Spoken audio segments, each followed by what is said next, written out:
Hello, good morning. Oh my God.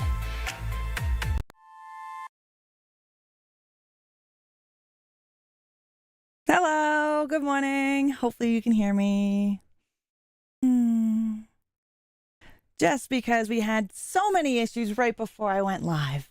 So many issues right before we went live. I had to restart my entire computer at 10:58 this morning because my Go XLR, which is a piece of shit, decided it didn't want to work because I moved it. Deadwalk, thank you so much for sacrificing your soul for 40 months. Mwah, much appreciated. Hello, Vanessa. Good morning, Macabre. Hello, Jason. Hello, Serial Killer. Hello, Aaron.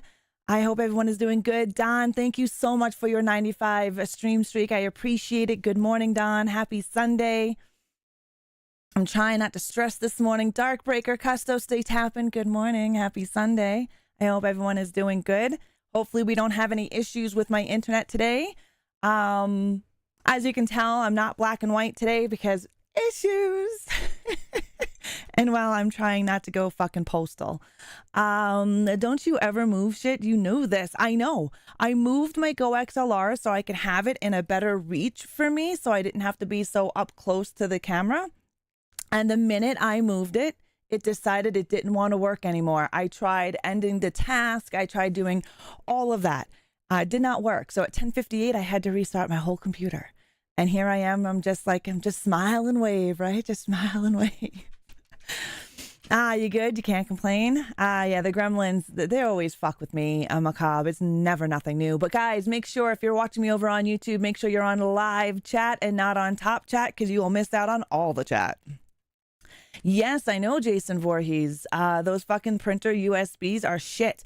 I want a new microphone and I want a new Go XLR. I want a new, I don't want to Go XLR anymore. I want this piece of shit gone. I want a new mixer. I'm in the looks for one and a new mic stand since, you know. Hello, Little Day. How are you? Bright side, at least it's an M2 boot drive. Oh, that's good. That's good. Yeah. I have no idea what I'm doing that day. That's too far in advance for me there, Jason. I haven't played Friday the 13th in a while because there's so many other new games out that I have been wanting to play. And I played like over 1,000 hours of, was it 1,200 hours or some shit like that? 1,700 hours of Friday the 13th. I've done a ton of research on new mixers. I can send you everything I found, but I feel Rode. Yeah, I want a Rode microphone. I'm looking at Rode myself. Please send me your stuff, your ideas, Serial. I'd like to look into them. You finished your Evil Bunny deck for Magic the Gathering. Nice, Aaron. Was going to upgrade, but then Twitch is a yeah, I feel you, but there's so many other sites that you can go live on. And YouTube, X, you have Pro, so you might as well go live on X. And I'm really loving going live on X, to be honest with you. I also am trying another site out that I was invited to. This site's been around for a while. We're testing it out. I'm not going to tell you what it is yet because I just don't want you guys to make an account on it. As of right now, we're checking it out. I'm on it as we speak. So far, things are great. There's all sorts of good stuff to it. It's just like Twitch, but a little more easier UI. But we're just going to... wow, Ra, I gotta say, you look in super great shape, even more than usual. Do I? Makeup is a son of a bitch, eh? But thank you, Custos, for the compliment. I'm in the emergency room with my father. My father accidentally stepped on a bear trap. Holy fuck balls. Stepped on a bear trap. Where the fuck was he? Can we send some juju to Little Day? Because her dad. And maybe because I'm not in black and white. I don't know. It's a possibility because sometimes black and white shadow can make you look a little, you know. I know, right? So Little Day, you're getting some juju from the YouTube side of things as well. Like, holy shit, a bear trap. That's gotta friggin' hurt. I mean, I've watched a lot of movies with a bear trap, like The Collector. Whew, that scene is insane. I hope he is okay as well, Aaron. I do. So Little Day, he was hurting. My father loves going hunting. Does he hunt? How is everybody's weekend so far? My weekend has been good. It's been busy. It's been super busy. Everything fucking breaking and not working. But camera, everything just pissed me off. Happy Sinful Sunday, Maeve. How are you? The kind of stuff you'd rather see in only horror movies. Yeah. Yeah, see, I know quite a bit of hunters too. That sucks, man. Oh my God. Is it snowy there? Is that why he didn't see the trap, or was it covered? Hi, Filth. How are you? In certain areas here, bear traps are not allowed to be used. Slowly, store has been dead, but the next week is Black Friday. Oh yeah, Black Friday is going to be insane for the States. Better this weekend than last weekend. Windows. Oh yeah, Windows. I know you had a hell of a time. I had a hell of a time. I tell you what, this morning I was literally doing my breathing exercises as I'm restarting my computer because I have everything set up. I come down here at like 10 o'clock in the morning, set everything up so I'm not in a panic rush with because I get anxiety when it's time, right? So I set everything up about an hour beforehand so I can breathe and do my things. That didn't fucking happen. I have been researching what I want to batch record tomorrow. Nice, Macabre. Nice. I have a little bit of a secret. Hopefully it comes to fruition. However, next Sunday, myself, Serial Killer, and Sailor Moon are going to be reviving our horror podcast called The Crypt Collective. And we're hoping to bring you an episode every month. But we will see. We're supposed to start recording this Sunday. So screw Black Friday is such a horrible idea, right? I go shopping online. This weekend has been homebound sickness. I know, juju for you as well, Custos. I do hope you feel better. That sucks being sick.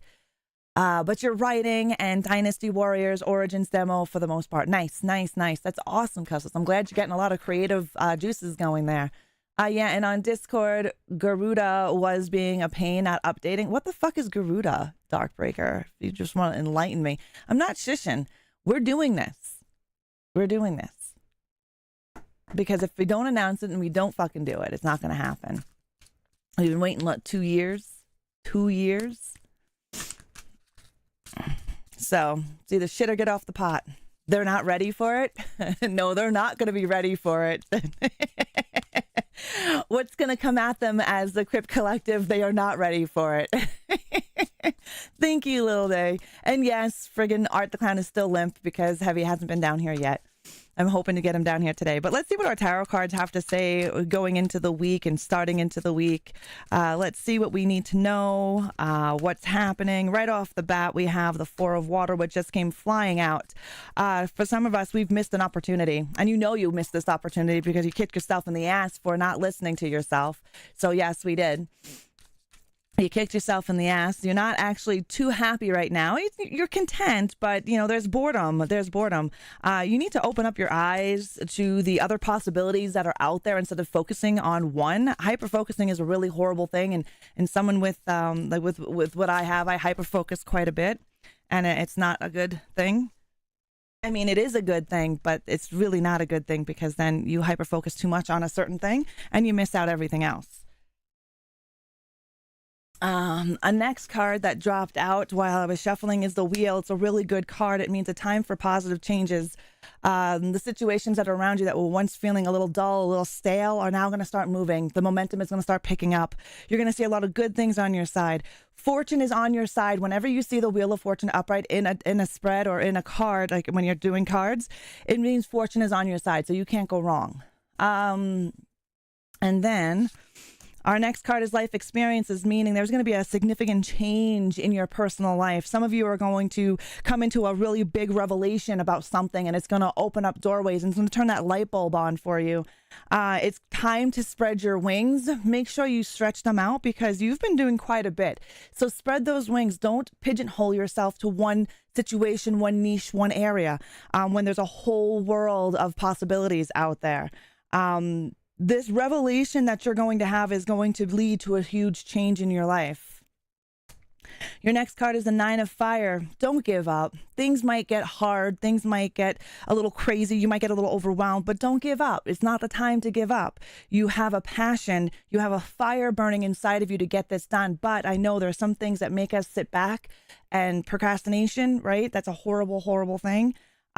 Protect what you have built and created. Don't allow anyone to take that away from you. Don't let anyone to take your power away from yourself. Be courageous and believe in yourself, because when you don't believe in yourself, a lot of that tends to happen with procrastination. We don't believe in ourselves. We can't do this. Imposter syndrome is a huge thing where people don't believe that they're good at what they're doing, even though they may have all the knowledge in the world of what they're doing. It happens to all of us. Till the wheels fall off, right, Custos? And our very last card is you're not trapped. You have an illusion of being trapped because you're putting yourself there, but in reality, you really aren't trapped. You have a lack of self-confidence, which is causing that illusion of you being trapped, which is also causing you to want to give up on something. Don't do that. Don't be afraid to take the action that is needed, because if you don't take that action, you're never going to get where you want to be. Lack of self-confidence. So start working on that confidence and get rid of that imposter syndrome, because you're able to do it. You've been doing it. So what the fuck, right? That is your reading for this week. That is going into the week for Sunday, Monday, Tuesday, Wednesday. Shut up cards. We're working on it. Yeah, they're pretty friggin', you know, you're just heading in to see Joe. Oh, have fun, Serial. Have fun. Enjoy. Speaking of shit or get off the pot, I can finally say that I've been putting the finishing touches on the live from the Macabre Tavern. Nice. That's awesome. I'm glad to see you got that up and running. Right, because me and my mother-in-law are taking care of each other. Well, that's good, Don. I'm glad that you're taking care of your mother-in-law and vice versa. It's always good to take care of family. Yeah, Thursday I was in contact with more sick people than I have been in 2 years combined. Everyone was sick at the dentist office. Oh, geez. Then the same at the usual place I go to write. Then the receptionist at the music school couldn't stop coughing and rapid. Oh, my Lord. Fuck that. I don't go into public much, but if you're sick, stay the fuck home. Do everybody a favor and just stay home. I don't see a point in going out when you're sick. I really don't. That's horrible. Very horrible. But yes, sending you all the good luck. Well, I'm hosting a pro wrestling show next week. That was out of nowhere. That's awesome, Aaron. Is that something that you like to do? Something that you want to do? We'll get into Coffee Chat of Horrors here in just a few moments. We usually start at 11:30. 11 o'clock is time for us to bullshit and me to kind of squirrel as much as possible without actually squirreling. During CCOH, I think I'm doing pretty good with that. I think I'm doing pretty good with that. Sometimes the wheels fall off, though, and we swerve and we hit a couple of pedestrians, but I can't help that. Exactly, Dad Walk. Random sick person. I'm sick. Let me go to the store and make a return, right? Instacart, bitches. Instacart. That's what you got, right? I don't leave. I don't get sick, knock on wood. But if I ever do, I don't leave the house. I don't go grocery shopping, and I don't go to work. I'm considerate. Even though not going to work, I might lose a day of pay, but I'm considerate because I care about my other employees that I work with. Because why should they get sick, right?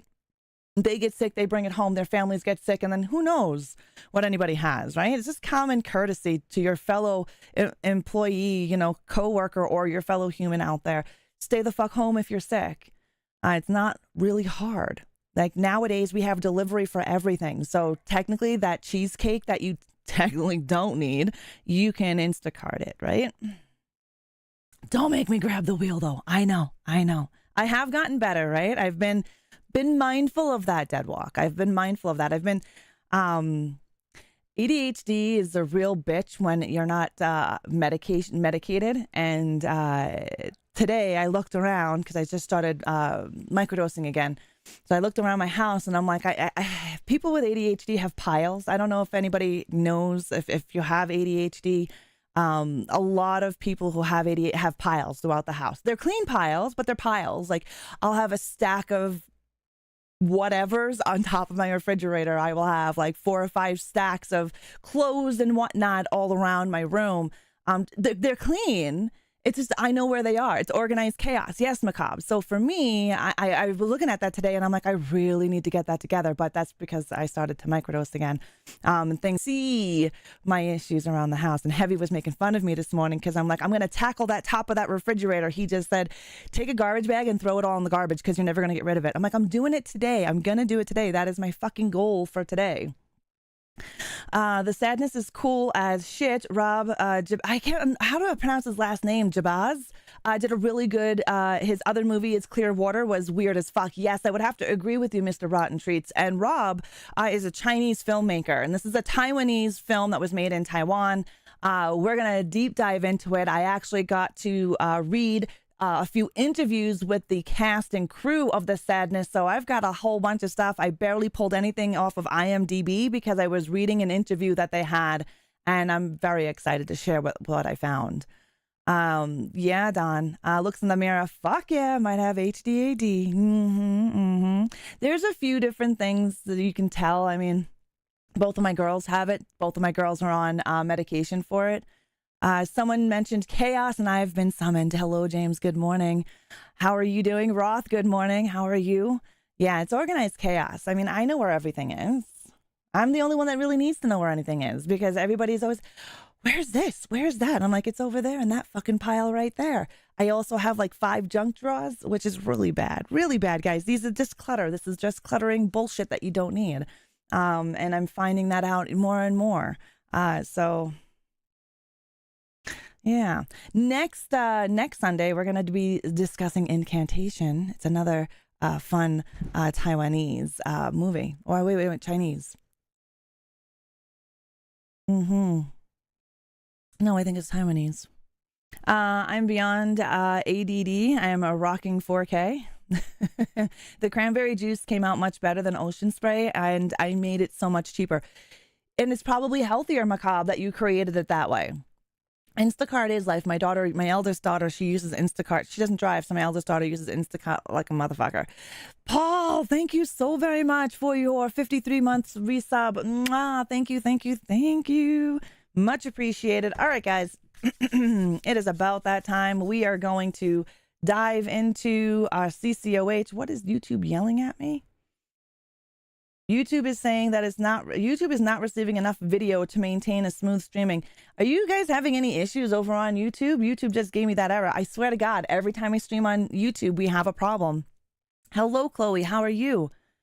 Sorry, I'm late. Hug slept in. No worries. Heavy slept in as well. Heavy didn't get up until after 10.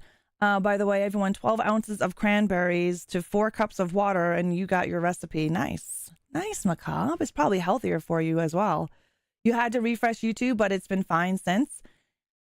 Yeah, every time we stream on YouTube, we have an issue. Oh, why isn't the bot working? Is he not on? What the fuck is going on with the bot? That's weird. The bot's not working. Yeah. Because Call to Arms is not popping up, is it? The bot's connected. I actually had to press the button for it. Oh, wait. Yeah, I don't know why. I'm not too sure why it's not working. But anyways, people at Trader Joe's are scared of you. Why? You had no issues? Evil didn't work either? Oh, Evil is not a firebot. Evil is Lumia, and I turned Lumia off because it's got all that stuff in it. But yes, Evil won't work today. I have to figure something out. I don't know what the shit's going on. So I have to look at things. But yeah, let's dive into Coffee Chat of Horrors. Let's get into it.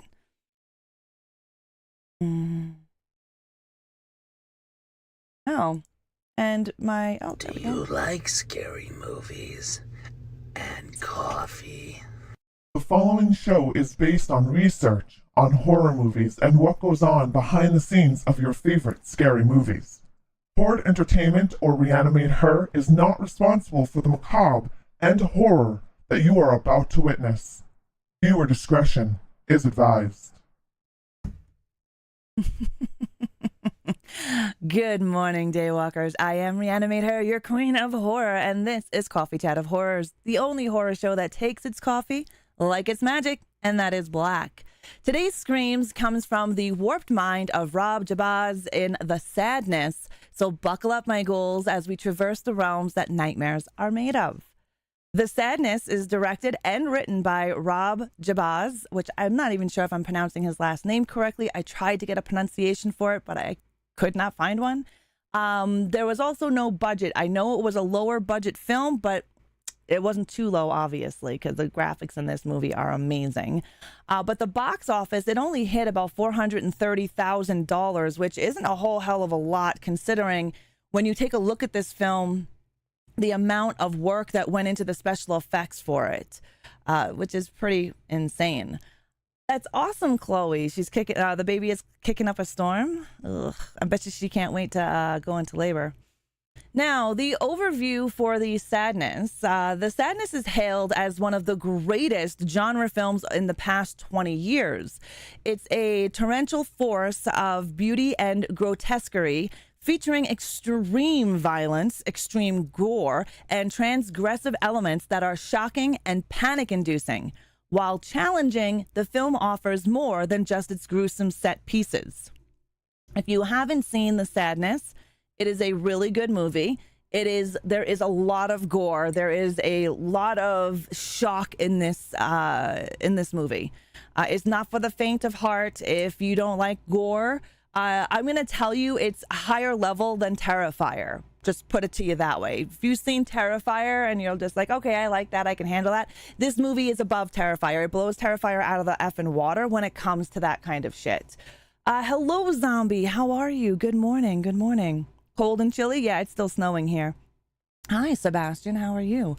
We're just discussing The Sadness.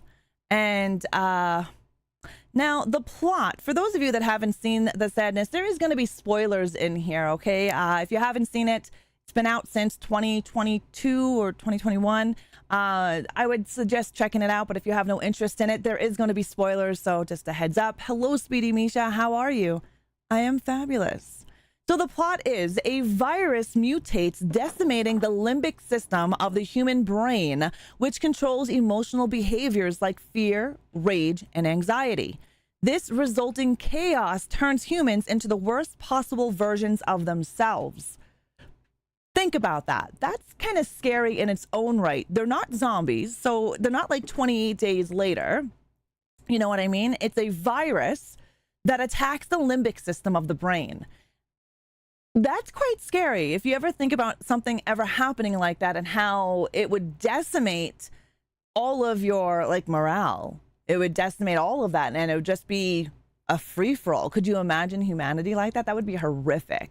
Very horrific, I think. And this movie was created during the pandemic, right in the middle of the pandemic, actually. So it kind of played on the society of the day during that time as a virus that is that infects you just by fluids. You cough, you can potentially get the virus. And as well, the government weaponized this virus. They knew about it, and they still weaponized it, and they still utilized it among society, which then it just annihilated everything. Think of zombies, but not even dead, just your average human being, right? I'm glad you're doing well. Instead of just this is definitely more aggressive than that virus. You might have seen the South Korean film Bloody Reunion. Most of us grew up watching The Ring. Yeah. The very few people saw the original movie, which, yes, the Ringu is the Japanese film. I did a CCOH on that a few weeks back. It's on my YouTube channel under the Coffee Chat of Horrors playlist. You can listen to it there if you have missed it. We did the Ringu. We did a lot of Japanese horror October and November because we started off with J-horror, and now we're into Taiwanese horror. And today we are talking about The Sadness. Yeah, I would think that would be kind of, scary. All right, so the premise draws inspiration from a comic book series called Crossed. I don't know if anybody here has heard of the comic book series Crossed, but this draws inspiration from exactly that comic. If you want to go and check it out, you can still find Crossed up on the internet. That's what made the sadness scary, the total lack of self-control and the rampant, brutal violence. I know, right? The movie is very disturbing. It's stress-inducing. It's anxiety-inducing. You're like, what the fuck am I watching? And they did a really good job. And when you think about it, if you ever think that some kind of virus could shut that down, possibly, who knows? I have no idea. I'm not a virologist or anything like that. But could a virus literally attack the limbic system? And it could spread so quickly. Literally so friggin' quickly. We've seen how quick it spread in the movie. Hello, Moon over Miami. I hope you are doing good. If there is something I did learn over the years, it's not to spoil people's movies because they might be mad at you. Well, that's why I always tell everybody on a CCOH there will be spoilers. This movie has been out for several years now, so if you haven't seen it, Good morning, Ace. Actually, good afternoon. How are you? We're going to watch the trailer here in just a few moments, Chloe. So for those of you that aren't familiar with Coffee Chat of Horrors, I do a little bit of a deep dive, and then we're going to go watch the trailer. And then we're going to come back and I'm going to tell you some more. But on that note, before we dive any further into the series, let's check out the Sadness trailer. Yeah, I love Cabin in the Woods. That's a good movie.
All right, that is the trailer for the Sadness. As you can tell, it's pretty grotesque. It's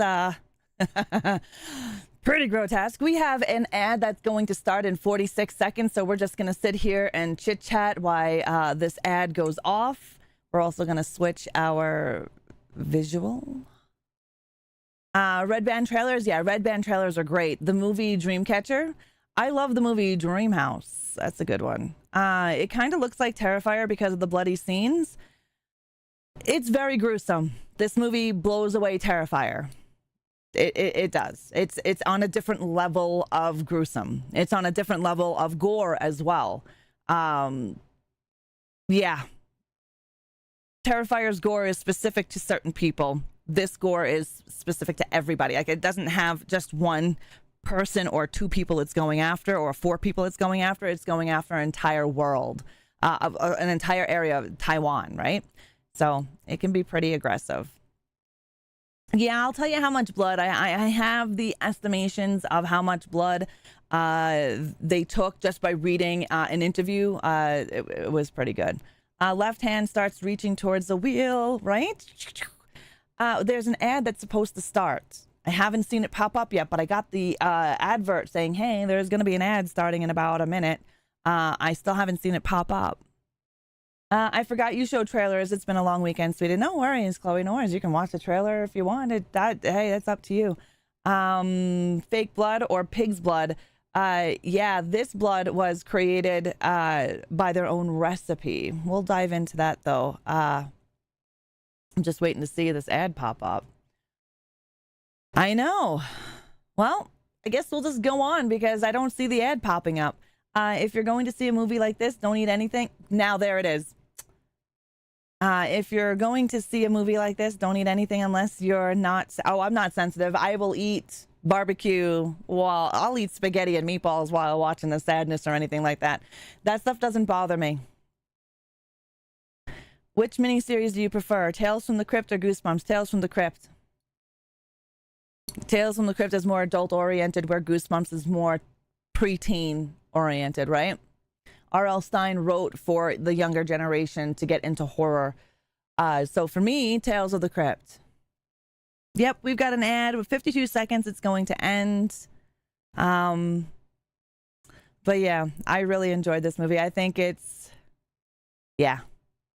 I'm sure there's going to be people who have watched it that don't like it because they're not ready for it.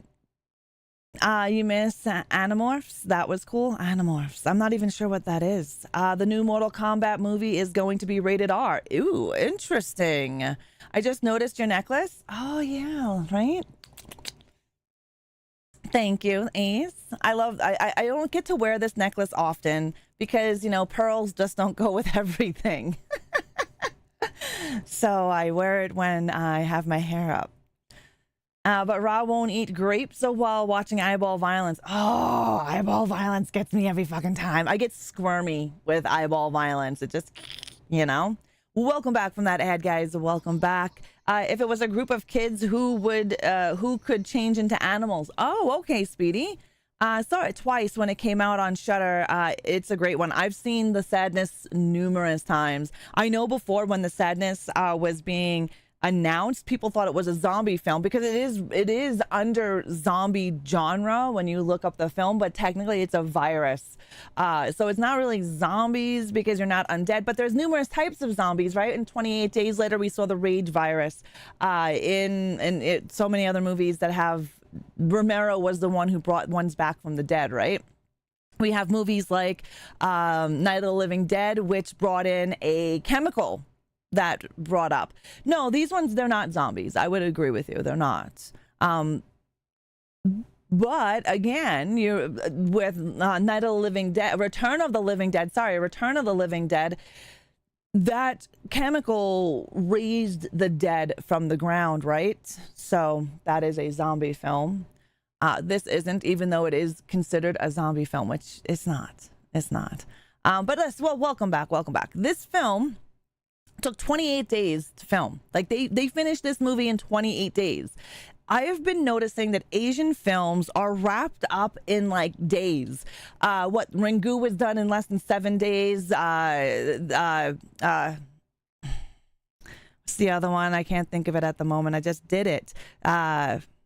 Ringu. Ju-on was done in 6 days. So it's kind of insane how quick these Asian films are done, because in North America it takes fucking months, years for a film to even be completed.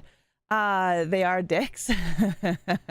Yeah, they're kind of like the Crazies. Yeah, similar to the Crazies. The Crazies was a spore, right? And The Happening was a spore. Sorry, the Happening was a spore as well. Hello, Reaper. How are you? I remember watching Tim Curry in one of the episodes of Tales from the Crypt. There was a lot of stars in Tales from the Crypt. A lot of stars, even Joe Pesci. Did you like an Asian film like Parasites? Yeah, I didn't mind Parasites. Yeah, the Asians have a lot of amazing horror films. Oh, and the old rumors of failed military experiments in Return of the Living Dead. Exactly. Yeah, there we go. 28 days. Damn, there's a lot of quality in the set. Yes. Yes. Only 28 days. And this movie visually will blow you away because the amount of special effects that they utilized. Now, you must be wondering how much is CGI, and I'm going to tell you that here in a moment.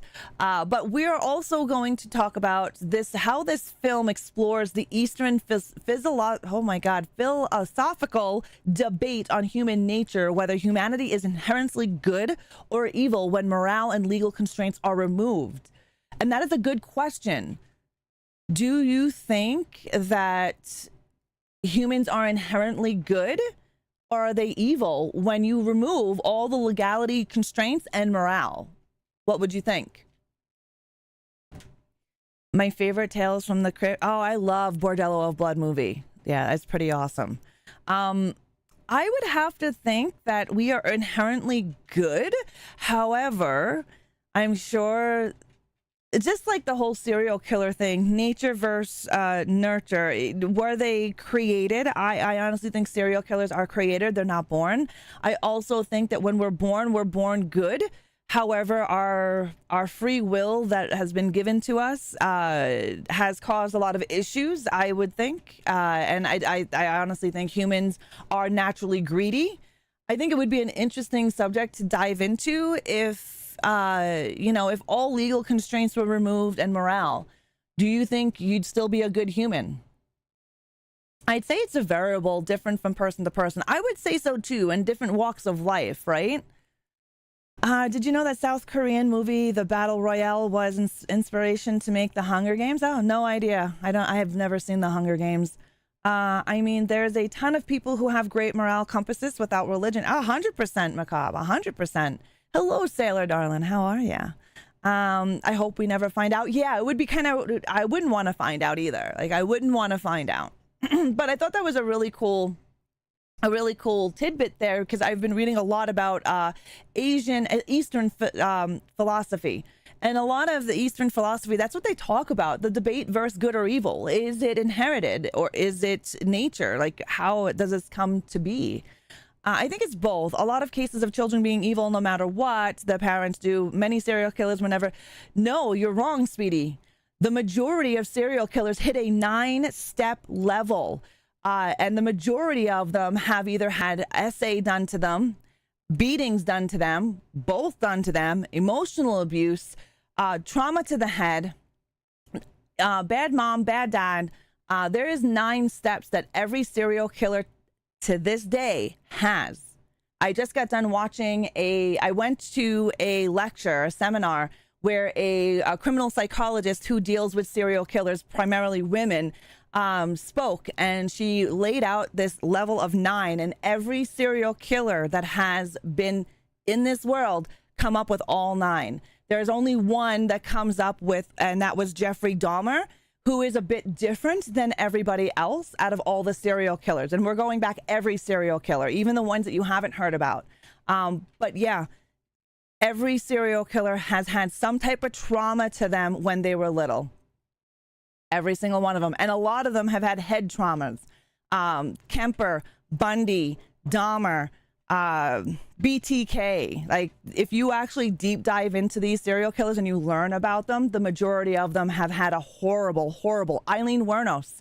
Eileen Wuornos had a most horrific childhood growing up. Horrific. If you want a good book to read, hold on, let me get you. I know we're sliding off the road right now. It's snowing and we're sliding off the fucking road. I get it. I'm squirreling here. Let me give you the book that you should read. It's written by an he's a retired FBI. He's a retired FBI. He helped start the FBI behavioral unit in Quantico. His name is Robert Kessler, and the book is called Whoever Fights Monsters, My 20 Years Tracking Serial Killers. No worries, no apologies. How is he, Lil Day? So that is a really good book. Robert Kessler is a retired FBI agent who helped create the behavioral unit in Quantico. You want to know more about serial killers? He's the one to listen to. You can get the audiobook on Audible or Spotify if you have Spotify Premium, or you can actually buy the book. I would highly recommend it if you're interested in the study of serial killers. That's what I do in my spare time, is I read about these people. Childhood trauma, head trauma. All right, let me go grab my axe. Who's first on the chopping block? Well, there's 9 different things, Ace, that you have to hit all 9 for the most part. Usually all 9 of these things has happened to you as a young person. Didn't CBS make a show based on him? Yes, Mindhunter. So you guys ever see the show Mindhunter? That show right there is based off of Robert Kessler and his career as an FBI behavioralist. But I'm thinking about doing an evening show on serial killers and talking about what I know and what I've heard, what I've learned, what I've read on another show. Hello, Diela. The mom and dad are kind of a vague list items. Mom and dad are 2 on the list, so of 9, because mom can cause a lot of emotional damage and dad can cause a lot of physical damage. It's free on Audible. There you go, Speedy. It's if you have Spotify Premium, it's also free on there because it's with your premium. Mindhunter was a good Netflix series. Yes, it was, Roth. And Robert Kessler, that's basically what it's off of, is Robert Kessler. Don't have to use tokens. Nice, Speedy. Definitely go and listen to it. It's a good book. I know. I am so off course. It's not even funny. Reel it back in. All right. Welcome back to Coffee Chat of Horrors, where we are deep diving into the sadness, not serial killers. The funding for the sadness is a mix of cryptocurrency and revenue from the producer's Cam Girl business site. So the producer of this film has a Cam Girl site. No, I'm not giving you the name of it. And he is also into cryptocurrency. And that is how they made the revenue for The Sadness. If you've ever watched The Sadness, you know that the budget was pretty high. I mean, it's not a low budget film like Ringu or anything like that, but it's lower than the majority of Hollywood hits, but it's still pretty up there and pretty high. The practical effects will blow your friggin' mind. Manifesting manipulation of the mom and dad. Yeah. I know the traits and I hit a few. I think we all hit a few of them, Ace, to be honest with you. I watched all the serial killer shows on Netflix, yeah, but a lot of those are dramas and not real facts. They blur the line, like Netflix's Monster, right? Netflix series The Monster, it showcased Dahmer and it showcased the Mendez brothers. A lot of those were dramatizations with facts built in, so you really can't go off of that. I gave you a book. Read that book. That'll give you so much insight on serial killers. Just renting an empty hospital must cost a fortune. They built a lot of that set. They built a lot of it, right? But yes, the funding was a mix of cryptocurrency and revenue from the producer's Cam Girl business. Must have made a lot of money. Due to the pandemic, filming in a real subway and hospital location was impossible. So both sets were built from scratch in a studio. Yeah. Built from scratch in a studio. So what you see in the subway, so those are, and you don't even know that it's not a real subway, and you don't even know that it's not a real hospital. It was built on set in a studio. They did such a good job of producing the imagery that you've seen on video. Like, they did a great job. You really have to give this movie a lot of credit. Even if you're not a gore whore and you don't like this film, you watched it, you didn't like it, you have to give this film a lot of credit for what it did with what it had. It made you believe that they were in a subway. They also made you believe that they were in a friggin' hospital. Those sets were, yes, Deadwalk, very impressive. You have to give credit to this movie, even if you didn't like it. The practical effects as well was just amazing. And talking about the practical effects, 99% of the effects were real. These were real practical effects. They did not use CGI. There was this one tiny bit that they used CGI, and that was to remove any kind of wiring or any kind of like visual thing of behind the scenes. However, all of the blood, all of the guts, all of the gore, everything that you see was practical. And like I said, 99% were practical effects. Now they used hundreds of gallons of blood was used in this film. I didn't get a direct number. I could not find a direct number in anything that I looked at. So in the interview that they had with the cast, they said hundreds of gallons of blood were used. Also, the prosthetics took approximately 2 hours to apply for everybody, and they used a lot of silicone and prosthetics throughout this film. 99%, you can definitely tell. Yeah, Macabre, I'm down for that. Let's see. There is a deleted scene. There is a deleted scene in this movie that they removed, and not because it was super gory, but here's the scene that they removed. There's a scene featuring an infected, meaning one of the infected people defecating into an open brain wound during surgery was cut for being overly comedic. The gag has since been made public domain by the director Rob Jabaz. But yeah, so basically they're in the hospital, they're doing some brain surgery. There is a hole. This infected guy comes in, takes a shit. You know, they thought that it was more of a comedic thing or a gag. I would have probably laughed at that myself. They wanted this movie to be more serious and no comedic area in that, right? And this movie does not have anything comedic.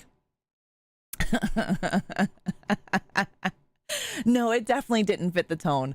But, you know, the crazy shit that we've seen in this movie, right? So, spoiler alert, there's a hospital orgy scene. Yes, there is a hospital orgy scene featured real-life adult video performers from Swag, Asia's largest live pornographic broadcast platform based in Taiwan. Yeah. So if you were wondering, what was going on in that scene? Yeah, the scene was real, and they were using real-life adult video performers in the orgy scene. Christ, did I just do a movie and not know it?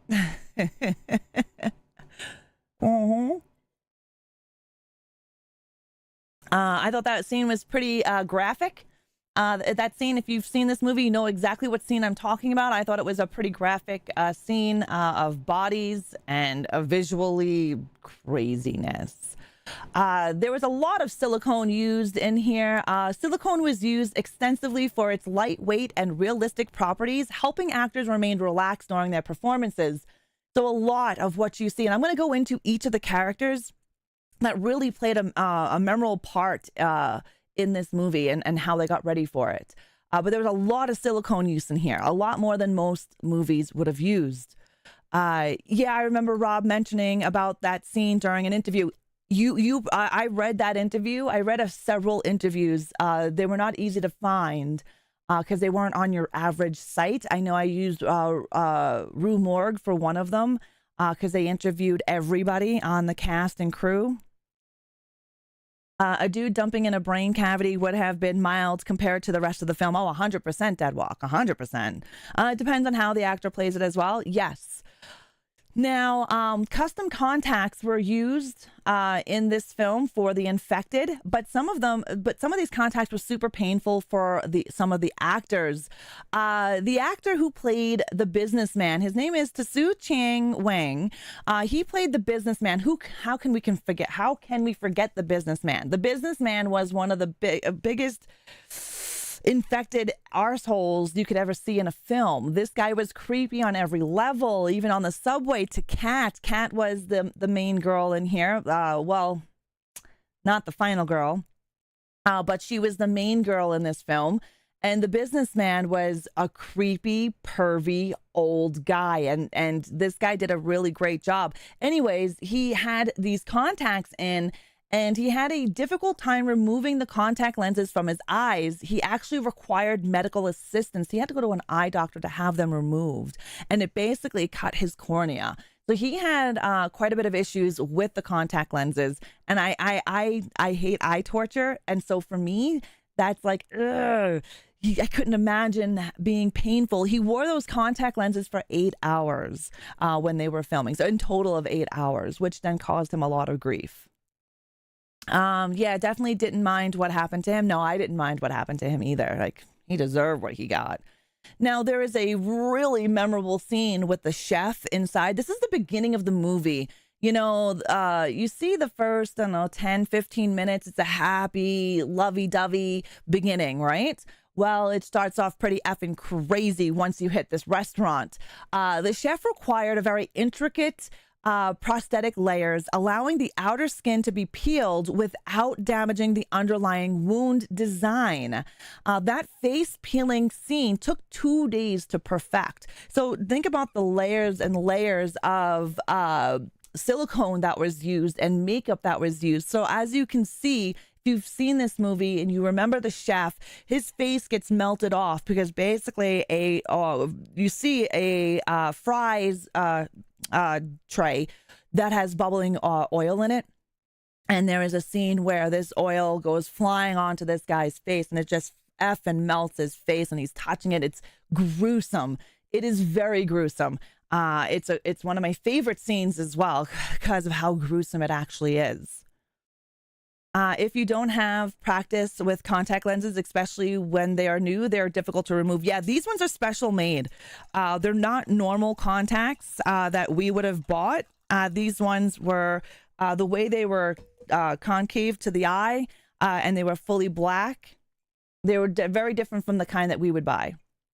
A man Japan has different subway trains for men and women. They have some creepy men. Oh, 100% Speedy. The white short sleeve shirt, the suspenders, and belt combo on the businessman made him creepy from the start. 100%. Yeah. The covered, the whites too. Yeah. Extra large. Yeah. The effects crew spent up to 3 months producing a number of practical artificial heads. Yes, they did. They took a lot of time. It was actually 28 days to film, but the creation of the prosthetics and stuff like that took quite a while, took quite a few months. They started on the production of the practical effects, the heads, the bodies, all of that months before the actual filming of the film, right? And as we're getting to more prosthetics, the subway umbrella stab, that was created in a couple of ways. One, they had a prosthetic head that was built to accommodate the blood and fluid flow from after the umbrella puncture. So he stabs the umbrella. Behind the businessman is actually a guy with a poker thing and then an umbrella on the other end, and the way they did it. So they were able to replace the Molly who gets stabbed in the eye. Poor girl. She had a horrific, traumatizing time. Molly was the one who got stabbed in the eye with the umbrella. That prosthetic there took them a little bit to perfect and get done correctly. And they also had to have people behind utilizing the umbrella at the proper time. So it was pretty tricky. That scene was pretty tricky for them, but they got it and they perfected it and it looked amazing. Amazing. When men talk to a woman on the subway when she's just trying to read her book is creepy all on its own. Good morning is fine, but drop it if she doesn't go. Yeah, exactly. Right, Diela? Syria full eye contacts, very uncomfortable. Yeah, I can see that being uncomfortable. Seribot, I love you, man. Love you. Look at Seribot just annihilated a bot that just came in here. Okay. Now, there is an amazing scene in the subway where one of the infected grabs a guy and he just stabs him right here, right? This is a big, giant neck wound. This blood just gushes right up, hits the top of the subway roof and all over the friggin' place. This is a beautiful, orgasmic eye scene. I love it. Morgue works, evil doesn't. Evil is on a different bot. So what they used for this neck wound is they used a blood cannon which sprayed blood onto the ceiling in a very spectacular effect. Like, this was eye orgasm after eye orgasm for this film. This is I have too many favorite deaths in this movie. And this is one of my other favorites, this neck wound. And the way the blood just went... and it hit everywhere. It was a really good scene. Again, they utilized some practical effects, a neck and body of the character that was standing there who got stabbed. Really cool. Now, the visual effects combined with practical elements were difficult to execute, especially with multiple effects in a single shot. So when you're watching this movie, you'll see numerous things happening and taking place. You see the guy with the neck wound. You see another guy stabbing over here. You see another one over there. You see people trying to stop the infected from killing more people. So there was a lot of things going on and a lot of practical effects happening at the same time. They had a huge crew to set off these practical effects so you get the proper visuals that you've seen in this movie. So when you are rewatching this movie again, just take notice of the amount of visual effects happening all at the same time. What the friggin' shit was that? Thank you for the hydrate, Diella. All the blood loss, yeah, you do. You definitely have to hydrate. Going back to the fry scene with the chef, I wanted to let you know that that fry basket scene required precision to ensure the basket didn't bounce off the actor's head. So in that fry bucket, there was oil. That oil wasn't real oil, obviously. They used an air pump at the bottom to blow air up, so it makes it look like the oil was bubbling. And according to the actor, from what I was reading, when they did that fry bucket move, they had to be precise, and the fry bucket was smaller than normal, so they had to be precise when they did it. When they did it, they had to make sure it didn't bounce off his head. This time, then they did it, it took, and all the oil went all over him. The oil was created by them, and it got into the actor's eyes, nose, and mouth, and it was disgusting, according to the actor who played the chef. He said it was gross as hell. And that scene the scene is pretty gross. I gotta say, after eye stuff, hot oil is a second thing I can't watch. Oh no, hey? Ugh, eye torture. The old woman that we see in the beginning of the film, the old woman featured custom-made teeth, wigs, and contact lenses, as well as some more silicone. So they made the old woman look really, really effing creepy. She was, I think, even if she wasn't all black-eyed and bloody looking, she'd still be friggin' creepy looking. This is the woman that you see in the beginning of the film when the boyfriend is looking outside, he sees this woman. He sees everything start, but he doesn't really pay attention. He thought it was weird, but doesn't really fully pay attention to it. But she was pretty creepy looking. Molly was the young girl that got stabbed in the eye with the umbrella, and other things happened to her. So the scene in the hospital where Molly is in the wheelchair and the businessman finds her. If you've seen this movie, you know this scene. I'm not going to say any more about that scene. However, that scene was not done rehearsed. Molly did not want to rehearse that scene. So what you see is that one shot that's raw. They captured her raw emotion in that scene. She did not practice that scene. She did not want to rehearse that scene. She went to the director and said, look, I'll do this scene, but I'm only doing it once, and that is it. And if you've seen that scene, holy F, it is insane. And no, Deadwalk, you can't blame her for that. Because that's a horrific scene. And she did a really good job on the one take. It was one take. That was it. And the camera captured her raw emotions in that scene. Like, you see the look on her face when he comes to her because she knows she's screwed. She knows she's effed because not only is she missing a friggin' eyeball, she's also has some pain medication in her and she's in a wheelchair. So she's kind of stuck. She has no way to escape. And there is somebody that could help her, but his small, stupid ass decides to hide and take care of himself. He gets his in the end anyways. But like, holy shit balls, the way she did that. Amazing. And to know that it was one take and got it like that. That is just insane. Now, the virus. Oh, we have an ad. So we're gonna stop here. We're gonna wait for this ad to go. Yeah, right, Deadwalk? I was so glad he got his in the end. I'm like, what a bitch, you know? At least you could have took her wheelchair and like kind of wheeled her. But he was also the same guy that was gonna close the door on the two girls when they were running, when he seen and knew they were in danger. He still decided to close the door. Well, started to close the doors on them. So, you know, he's a bitch on every level. The word of bitch on every level. Yeah. Insane. We're going to talk about the virus and the name of the virus and what it represents. And a little bit of Eastern philosophy before closing out of the sadness. But yes, this movie blew me away when I first seen it. When I did the trailer reaction to it, I never released that trailer reaction because I didn't like the way it turned out. I did a trailer reaction for it, and before we knew anything about it, before they released a synopsis, before they released a plot, I was pretty blown away by the trailer when I seen it. I was really excited. And then when it came out, I was super stoked that Shudder received it because if Shudder did not receive this movie, I would not have seen this movie. It would have been too gruesome and too gory for it to be played anywhere. Obviously, it didn't hit theaters. It went right to TV or DVD. You are able to get a Blu-ray of The Sadness, and I believe there is a collector's or steelbook edition of The Sadness as well. Yeah, in an extreme situation like the virus, you can kind of understand someone freezing up or hiding, but in a normal life situation where they were being stalked, yeah, I know.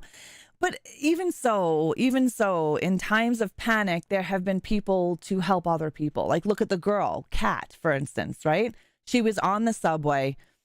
She's seen the same horrific event. She helped Molly. She grabbed Molly off that train and helped her up. And that girl was a lot heavier than Molly. So, than Kat. So Kat literally picked Molly up and was taking her with her when she didn't have to. So, and then this guy was like, I see these two girls running. I'm going to close the door on them anyway. Like, WTF. I stumbled on The Sadness by accident, watched it, and was like, okay, that was a lot. Yeah, it is a lot. Definitely a lot. Is there an English dub or the movie in just subtitles? Subtitles only. But you really don't need the subtitles. To be honest with you, this film's acting speaks for itself. You really don't even need to know what the fuck they're saying. The visuals in this film will give you everything you need to know. When I watched this film, the first time I watched it, I was reading the subtitles, but after that, every time I've watched this movie, which has been several times, I don't even bother with the subtitles, because the visuals alone, you can see in the beginning where they're talking about a virus. You know it's a virus by the visuals on the screen. You know what's happening. You know how the government is politicizing this virus. You can see that by the visual of that scene. You can see the raw emotion and everything played out in every scene. You don't need subtitles unless you really want to know what they're saying, because visually I was able to see everything. Yeah. I mean, when I say I don't need subtitles, I mean, I didn't need the subtitles to understand what was happening in the movie. Yeah, there are people who will run away from danger and those who run towards it. Even Jim tried to help the guy in the park. Yeah. And another guy, remember the random guy that got his nose bit off? He helped the two girls, right? So, all right. Now, the virus's name is called the Alvin virus, and it represents humanity's descent into primal and destructive behavior, which, and then there's a lot of that. You want to know what characters are saying. Yeah, exactly. You want to know what the characters are saying. Like I said, in my first viewing, I read the subtitles. My second, third, fourth, fifth viewing, I didn't even bother reading the subtitles because I was there just for the gore. But yeah, are you talking about the guy who yelled at him for stopping them? Yeah, you remember as he's on his, he intervenes with the coach. I believe he was a coach. And the kids that were torturing him, right? He stopped and the guy was like, why'd you stop? I was just about to, yeah, he stopped there. It's a sad love story as well. There's a love story involved here, which is also a sad one. Now, again, back to the Eastern philosophy, the film questions whether humans without societal constraints would naturally gravitate towards good or evil, as we said earlier in our deep dive. On closing with The Sadness, it is both a visceral horror experience and a philosophical exploration, masterfully blending grotesque imagery with thought-provoking questions about human nature, which I think this film does an amazing job in doing. So if you haven't seen it, or if you have seen it, what are your thoughts on that? What are your thoughts on that? If we had no moral compass, if we had no societal constraints, I think that's a pretty good topic to talk about. And well, that wraps up this episode of Coffee Chat of Horrors. I hope you enjoyed this deep dive into today's spooky subject, The Sadness, more grotesque than spooky. Don't forget to join me next weekend, next Sunday at 11 a.m. Mountain Time as I unravel the chilling mysteries of the 2022 found footage horror film Incantation. You won't want to miss it, so you want to make sure you grab your coffee and prepare for some spine-tingling discussion. Until then, stay creepy, my friends, and I will slash it all later. All right. That's the YouTube side of things. That's all done. Now, let's go into our just chatting. Mm, mm, mm. I really enjoyed this one as well because this movie, I loved it. And the fact that I was able to utilize interviews instead of just pulling facts, right? I got to sit down and read and listen to what the cast was going through and how they went through it, because their interviews were really awesome. I utilized a few different interviews from different web sources. I don't need society to tell me how to treat people. Society is not a moral compass. It is the opposite of one. I would agree with you, Maeve. Of course, Ace. Thanks, Darkbreaker. Thanks, Reaper. Thank you for the awesome visuals in this movie. It was a good movie, good stream. I appreciate it. I'm glad you guys enjoy CCOH. I love CCOH. It's one of my favorite parts of Sunday. I really look forward to it every Sunday. I was really hoping I didn't lose power because we're still having a storm out there. So I was quite worried. I'll be honest. I think self-preservation is something we never take into account. Oh, I would agree with you. You think about self-preservation, right? Out for oneself. You got to make sure that you survive. I gotta say, from a strictly productive standpoint, this movie couldn't have been sleazier. Yeah, I mean, if you think about it, take away your fear and legalities. Honestly, what do you think would happen? It's definitely, sex is one of those things, 100%, and violence. I think they would go hand in hand when you take away all the legalities, all of everything. You strip the human brain of the limbic system that controls that. What do you think you're gonna get? Now I want to ask you where you got that awesome necklace. Oh, I'm gonna I'll have to look in my phone email. I don't remember the website. I got it a long time ago. I will look in my email because I keep all my receipts, and I will tell you where. I'll even send you the link of where I got it from, Diella. Hello, Gambleman. How are you? Thank you. Thank you. Yeah, I like this necklace. I ordered it. Oh, God. I got it this year. I ordered it a while back and it took a bit to get here. I just don't remember where I got it. Like I got this shirt as well several years back, and I can't remember the website that I got it from. But I have the receipt. So in my email, I will get that for you.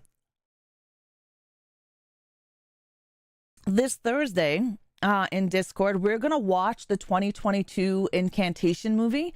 I've seen it a few times now. I don't mind Incantation. There's a lot of great information on Incantation, especially, here's a little tidbit about it. It's based on true events. And I'm just going to give you that until next Sunday, and then we're going to deep dive it. But if you haven't seen Incantation and you want to see it, it is a found footage movie. It is not as gory or disturbing as The Sadness is. All right. But we will be watching it in the Discord Thursday night at 6 p.m. Mountain Time. If you want to watch it on your own, this movie is on Shudder, both US and Canadian Shudder. I can't talk about anywhere else because I'm not too sure. Yeah, I'm not a found footage person myself, Deadwalk. There's very few found footage that I say are amazing. Cannibal Holocaust, the Poughkeepsie tapes. Hopefully Shaky Cam won't send off my vertigo. Hopefully not. I don't think it's as bad as the Blair Witch Project, because the Blair Witch was insanely shaky. Obviously, Blair Witch was, I wasn't a fan of Blair Witch. However, I do give it credit because it broke numerous boundaries for found footage with their shaky cam and all that happy horse shit.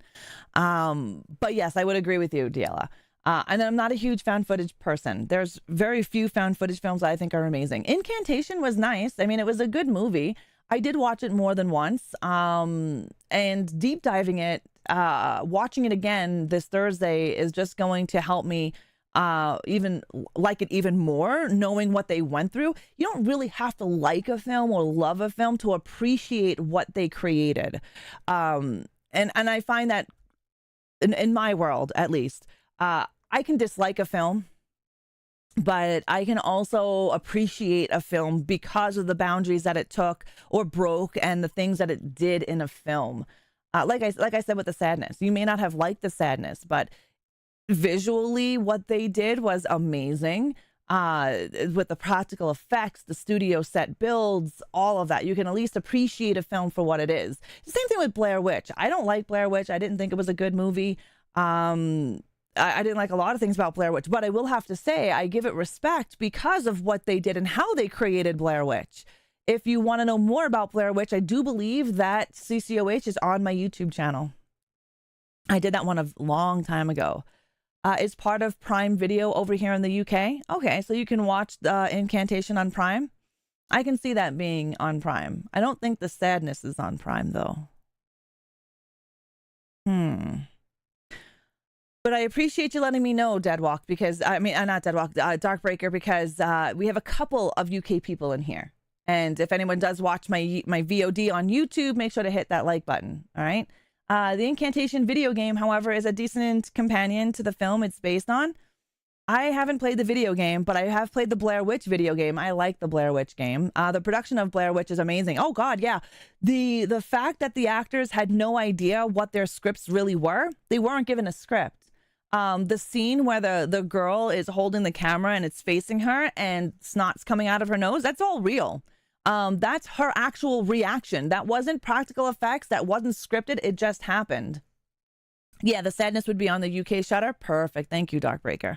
There's a lot that the Blair Witch has pushed boundaries that opened up the doors for many other found footage films. And like I said, you don't have to like a movie to appreciate what they did and what they went through to create it. And the fact that it was started out on a film festival level before it hit theatrical release, and the guerrilla marketing that they did for Blair Witch was fucking amazing. Setting up a whole Facebook page. The town was in on the whole thing. So the actual town that they filmed Blair Witch in, they created the Blair Witch. The witch is not real. The legend is not real. The mythology is not real.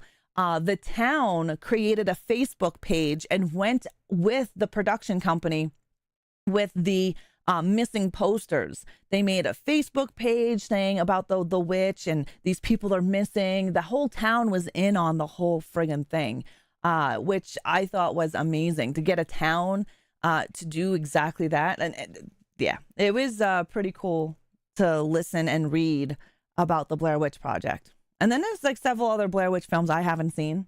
Like I said, because I wasn't a fan of the first one. Question, is the set? No, I don't think the Sadness is on Tubi. I don't think it's on Tubi, but I wouldn't know because my Tubi is different than your Tubi because I'm in Canada. And so I get different programming than Canada. I get different programming than the UK. But it is definitely on Shudder, Don. And I believe if you... Shudder is only, what, $4.99 in the States? I would recommend... I'm not affiliated with Shudder. I don't get paid by Shudder if you sign up for Shudder.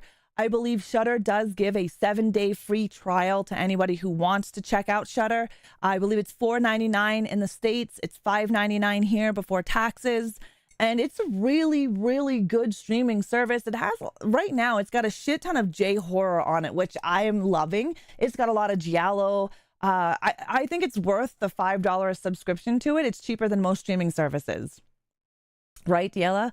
I enjoyed the second Blair Witch movie. A different type of movie, though. I think I might have to watch that one, Maeve. I want to watch Smile 2 today. I'm going to try to watch Smile 2 today. I'd really want to see 2, but I may not. Megan is Missing is a creepy. Yeah, Megan is Missing. It's a creepy found footage. I would give it that. The Trauma. Yeah, Trauma Now is a really good. But you have to like trauma movies, Chloe, to enjoy the Trauma Now app. Not everybody enjoys trauma movies, right? Where Shudder gives you an array of everything. It has some trauma in there. It's got some giallo. It's got slashers. It's got international. It's got TV series. It has podcasts. So it's get a little bit of everything compared to Trauma Now. But Trauma Now, I have that app as well. Because I love Trauma. The Sadness is not on US Tubi. Yeah, I don't think it was going to be on Tubi, to be honest with you, because Tubi doesn't put a lot of graphical stuff on their platform. Arrow Video and Shudder are both available through Prime Video in the UK. Oh, perfect, Last Chance Ches. Thank you so much for that information. Free trial and buy option for The Sadness on Prime Video. There you go. There you go. Free trial. Hello, Botan. How are you? If you want to check out The Sadness, you can rent it or buy it on Amazon Prime. Like I said, Shudder does have a free trial. Again, I am not paid by Shudder. I have no affiliateship with Shudder. I just own it. I really enjoy it. I especially enjoy it because of The Last Drive-In with Joe Bob Briggs. I love Joe Bob. I loved Monster Vision and the original The Last Drive-In back in the 80s. And now he redoes it for Shudder with Darcy the Mail Girl. I use Prime Video for Shudder as well. Yeah. So you can have your Prime subscription with Shudder. Exactly. I just have Shudder by itself. I don't have it with Prime.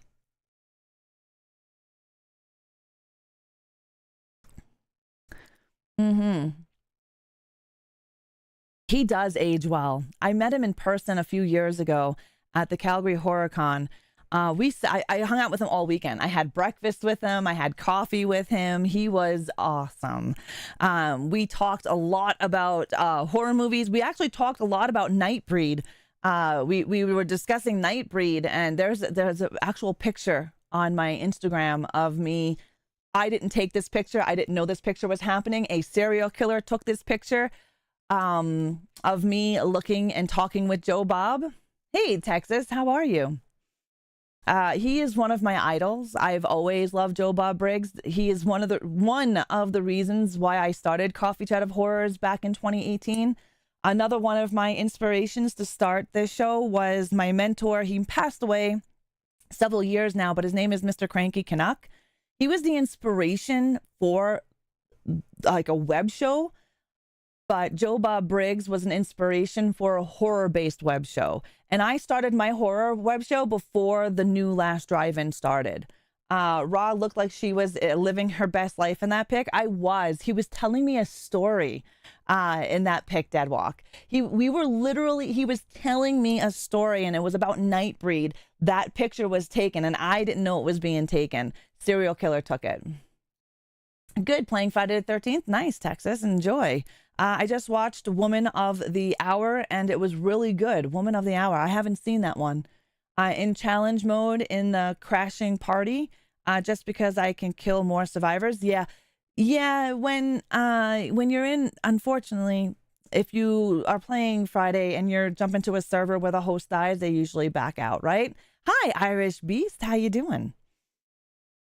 But yeah, that is our movie, The Sadness, for today. I hope you guys did enjoy The Sadness. You'll be able to catch the VOD with chapters on my YouTube channel. So if you've missed today's taping, you can definitely go and check it out over on my YouTube. It'll be a part of the playlist. And did you know you can play my playlist while you're working on your computer or playing video games in the background? When you keep my playlist on play, I am able to earn off of YouTube while not being live. It's free on Amazon Prime, but it's about the dating show Serial Killer. Interesting. I'll have to go check it out, Botan. Thanks. I'll have to see if I can find it. Cranky kind of put me and Rod together. Oh, he did put us together, Reaper. I don't think we would have met without Cranky. I wouldn't have met many of the people that I associate with right now without Cranky. I started streaming when I met Cranky. I wasn't already streaming and met Cranky. He influenced me a lot. And when I say he influenced me a lot, I mean the way I run my stream, whether I'm gaming or web show. He influenced me with how he was so welcoming and warming to everybody, where he wanted people to come in and feel special, that I know your name kind of feel, right? I always tell you guys, I want this community to feel like Cheers. If you're too young to know what Cheers is, go Google it. But I want everyone who comes into this channel to feel that way. Everybody knows your name, right? You're in the same place where everybody is going through some shit in life. We're all going through shit, some shit worse than others, but we all go through shit.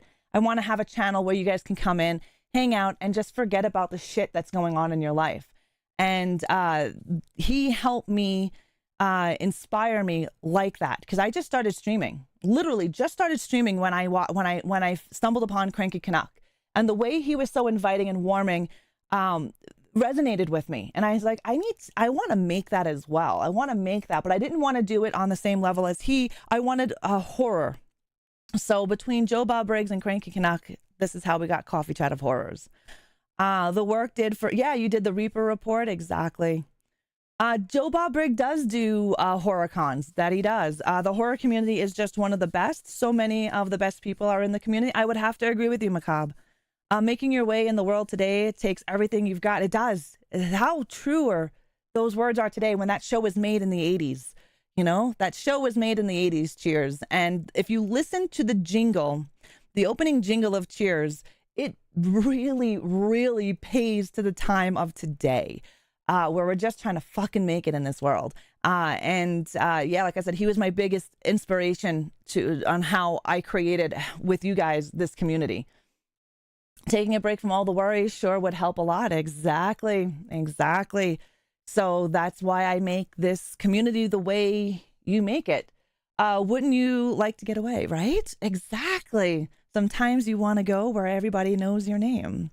Cranky was the reason I stayed on Twitch. Yeah. I noticed a lot of horror podcasters are just too happy to help you. Speaking of, I have a horror podcast starter pack on Blue Sky. Nice, Macabre. Awesome.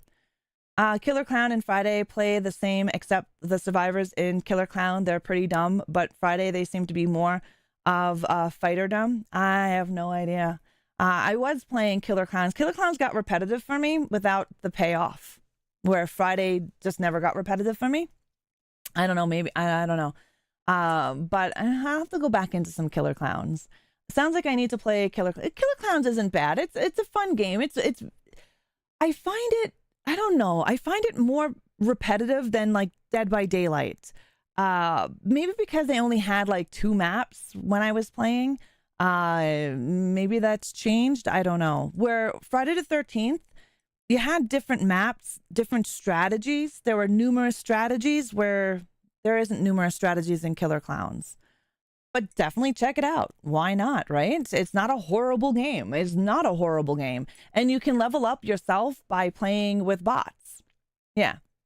So when I first started playing, it only had 2 or 3 maps. So for me, it kind of got repetitive. Texas Chainsaw Massacre wasn't so bad. I just got tired of the cheating. I got tired of having to play against PC people who had unlimited stamina and unlimited bone shards. That kind of gets tired real quick. They added a couple new maps to Killer Clowns and definitely more skins. Yeah, the skins, no, don't do much for me. I'm not a huge skin person. Only in like Diablo am I like that, and in Call of Duty. But the more maps would definitely be better, definitely, because then it won't feel so repetitive because you're doing the same thing over and over again on the same maps, right? You'll either get the pick to be killer or you'll get to be survivor. Regardless, you're still doing the same map over and over and over again. But now they have more maps, so it might be more interesting to do or play. But on that note, guys, thank you so very much for joining me on your Sunday morning, afternoon, or evening here with Coffee Chat of Horrors. I am so happy you guys got to spend the time with me to hang out, chat horror, talk about serial killers because I love that topic. And I am thinking about doing a serial killer evening stream where we discuss it. I'm just not sure when because I'm so busy playing video games. So I'm not too sure when. Oh, I made the mistake of scoping out some BO6 bundles. So did I, Deadwalk. So did I. Have you ever played Path of Exile? No, I have not, Speedy. I have not. I don't know if it's on my level. I'm level 74 on Texas Chainsaw Massacre game. Nice, Chloe. GG's. I have no idea where I am. I haven't played that game in probably months. But yes, Monday night we are playing Black Ops Zombies. So Black Ops 6 will be here Monday night.